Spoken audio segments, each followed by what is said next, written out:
Hi there, welcome back to another quick and easy watercolor painting. We're going to wet the background here where we want our sky to be, and I'm using 140-pound watercolor paper.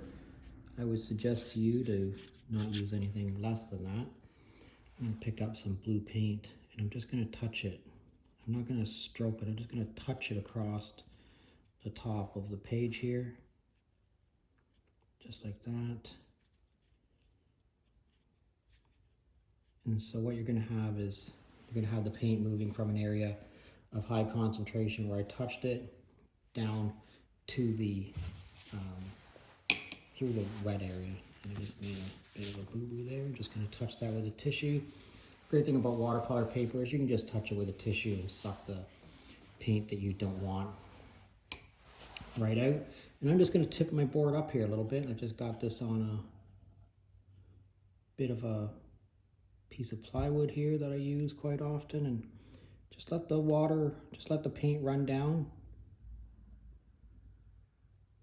Okay, it's not too bad at all. You see there's a little bit right here where it's come down all the way down to the bottom. Just wet your brush and then dry it off, and then you can just sort of extract that right out of there. Dry it up along the edges if you want. Yeah, and you'll see how it's kind of has a really neat way that paint is just running down there. And I'm just going to extract a little bit more of that out of there. We don't need all that paint. Okay, not too bad. Now, I'm going to put a little house in the foreground here. So I wet my brush and I'm just going to make the peak of the house right here, and I'm going to wet the rest of this all the way across here. I'm going to wet it in sort of a jaggedy, I think that water is showing up pretty good on the camera there, but I'm going to make it into a bit of a tree. So there's going to be some trees in the background here. And just like that. So you see how we have that all wet now, right? So what we're going to do is we're going to create a bloom. So I'm going to take some of my red, and I want there to be a big red tree here. So I'm going to touch the red to the paper where it's wet, and I'm just going to let the red bloom out to wherever it is that it wants to be. And what's happening is it's moving from an area of high concentration to low concentration. Okay, now I'm also going to have some yellow trees. So I'm going to do a little bit of that, and I'm going to put a little bit more yellow in here, just like that. And you see where this is kind of going up here a little bit too far.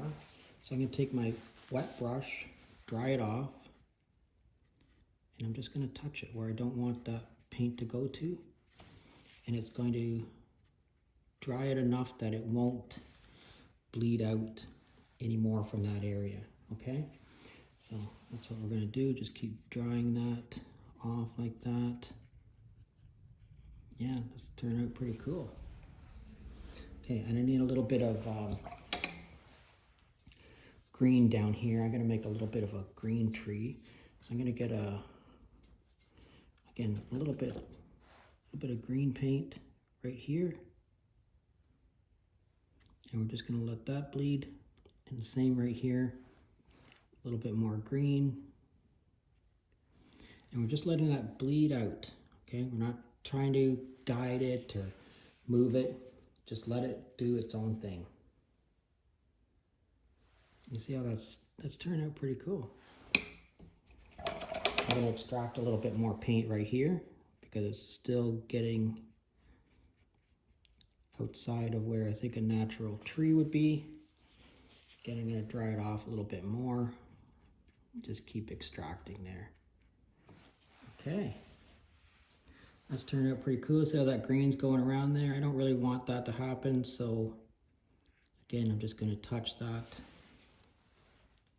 with my, so this is called a thirsty brush. So when your brush was wet and then you dry it, it likes to wick paint out. So It's called a thirsty brush. So just let it, just touch it in there. You see how this is all turned out pretty cool. That's all pretty cool along there. Okay, so let's just keep going here. I'm going to put a little bit of yellow ochre across here, and I'm going to bump up the saturation level a little bit, put a little bit of more concentrated paint in there, just like this. Okay, that's turning out not too bad at all.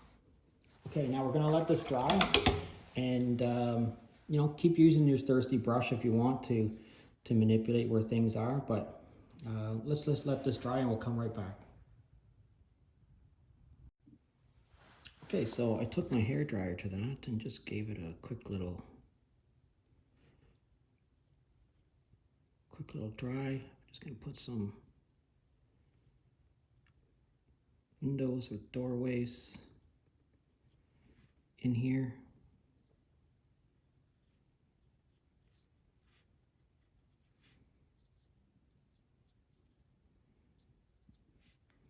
Make some indications of where the building might be. It's not quite straight there, is it? It's okay, we're not going for perfect anyways. And then I'm going to take a little bit of green here again, and I'm just going to, you know, touch it here in a few places where there might be some grass growing or some brush. Bump up the saturation there a little bit. Okay, that's not too bad. That's sort of what it is that I'm going for.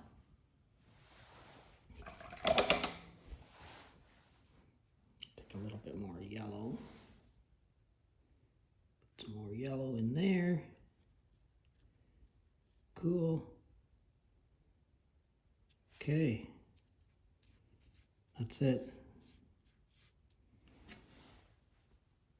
Well, I hope you enjoyed doing this painting today. I'm really glad that you watched me. If you're currently a subscriber, thank you very much. If you're not currently a subscriber, please consider subscribing to my channel. Thanks a lot, and we'll see you again next time.